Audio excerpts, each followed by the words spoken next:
Kebetulan beberapa hari yang lalu saya bincang diskusi dengan Habib Segaf bin Hasan Baharun dari Dalwa ya ikhwan. Kita bincang-bincang tentang dakwah dan strategi dakwah. Jadi yang paling kita khawatirkan bukan umat Islam yang sering ngaji, bukan. Jadi kalau umat Islam ini yang sering ngaji, yang sholat Jumat, yang hadir di majelis-majelis. Tapi yang sangat kita khawatirkan adalah umat Islam yang belum tersentuh dakwah dan jumlahnya banyak ya kawan. Jadi berdasarkan bukan sekedar jajak pendapat, tapi juga satu penelitian. Pada saat saya ada di penjara selama 1,5 tahun, begitu juga Habib Hanif mendampingi saya di sana, kita diletakkan di blok narkoba. Itu boleh dikatakan hampir 95%. Semuanya mengaku belum pernah tersentuh dakwah. Bahkan pada saat saudara kita ajak mereka puasa di bulan Ramadan, apa mereka bilang? Ini anak-anak muda ini, yang umurnya masih produktif, yang 20 tahun, 25 tahun, 27 tahun ya ikhwan. Apa mereka bilang? Habib, kami seumur hidup kami nggak pernah puasa. Baru sekarang nih kami puasa. Jadi puasa kemarin tuh bagi mereka tuh perjuangan habis-habisan ya ikhwan. Jadi mereka nggak pernah menahan haus, nggak pernah menahan lapar. Nah nggak sampai di situ. Apalagi sholat 5 waktu berjamaah, jangankan 5 waktu berjamaah, sholat 5 waktu sendiri aja nggak pernah. Nah jadi kita lihat kenapa, kita tanya kenapa mereka nggak pernah sholat, padahal mereka orang Islam, KTP-nya Islam, keluarganya Islam. Salah satu jawabannya karena nggak ada yang ngajak kami, Habib. Nah, ini jadi persoalan. Kami mau ke masjid malu, kami mau ke majelis malu, dan nggak ada yang ngajak kami. Nah akhirnya mereka bergaul di tengah masyarakat, bergaul dengan lingkungan. Akhirnya ada yang terkena narkoba, bahkan jadi kurir narkoba, ada yang jadi bandar narkoba, dan seterusnya, dan seterusnya. Nah, dari sini kita bisa mengambil pelajaran. Alangkah indahnya kalau kita-kita nih semua yang sudah tersentuh pengajian, mau sama-sama berdakwah, mengajak mereka ya kawan. Nah, jadi jangan dakwah itu hanya dijadikan beban di tulang punggung para habaib dan para kiai. Tapi dakwah itu harus menjadi tanggung jawab kita semua. Nah, Anda berdakwah itu enggak mesti Anda hafal Quran, Anda hafal hadis, enggak.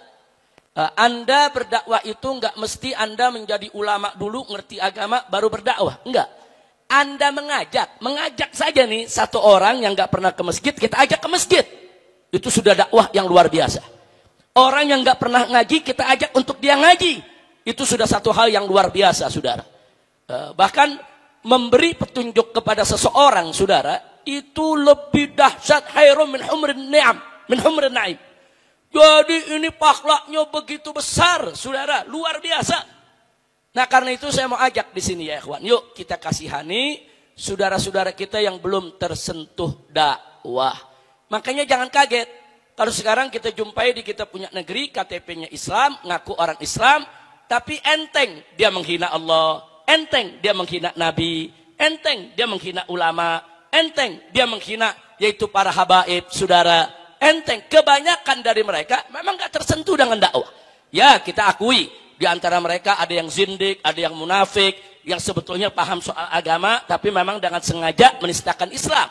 Tapi banyak di antara mereka juga, para pengikutnya ini yang terhasut, saudara, dengan pemikiran-pemikiran mereka, memang gak ngerti Islam. Jadi bagi mereka kalau bergurau bercanda tentang Allah tuh biasa-biasa saja. Bagi mereka bergurau bercanda tentang Nabi itu biasa-biasa saja. Karena mereka belum terkena sentuhan agama, sentuhan dakwah. Kesian ya ikhwan. Mereka itu saudara kita. Mereka itu adalah bagian dari tubuh kita. Kesian. Bahkan saudara kadang-kadang ada yang bercerita.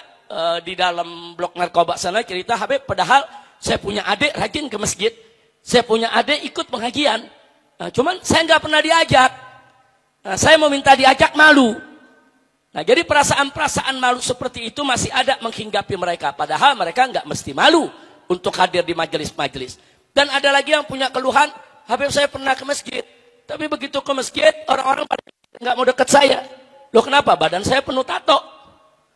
Nah, jadi ada kadang-kadang dikibir. Sekali ke masjid dikibir, ya besok-besok saya nggak berani ke masjid lagi. Nah, hal-hal begini ini menjadi problem kita bersama ya ikhwan. Nah, karena itu dalam rangka saya berkali-kali menyerukan untuk yaitu melakukan revolusi akhlak. Ayo, salah satunya adalah mari kita jadikan revolusi akhlak ini sebagai gelombang ya ikhwan. Gelombang yang bisa yaitu kita menarik apa saja yang ada di depan dan di sekitar kita untuk ikut dalam gelombang revolusi akhlak ini ya ikhwan. Di antaranya yuk ajak kakak kita, adik kita, keponakan kita, kerabat kita yang nggak pernah ngaji ya ikhwan, yang nggak pernah sholat, nggak pernah zikir ya ikhwan, walaupun badannya penuh tato ya ikhwan, walaupun dia masih menenggak minuman keras, walaupun dia masih berbuat maksiat, itu nggak menghalangi mereka untuk ngaji. Ajak ngaji, ajak ngaji. Soal dia belum mau berhenti maksiat itu soal lain. Yang penting ajak ngaji dulu. Sebab kalau mereka sudah ngaji, mereka tersentuh dakwah, mereka tersentuh zikir, insya Allah nanti nenggak minuman kerasnya berhenti ya ikhwan. Nanti maksiatnya akan dijauhi ya.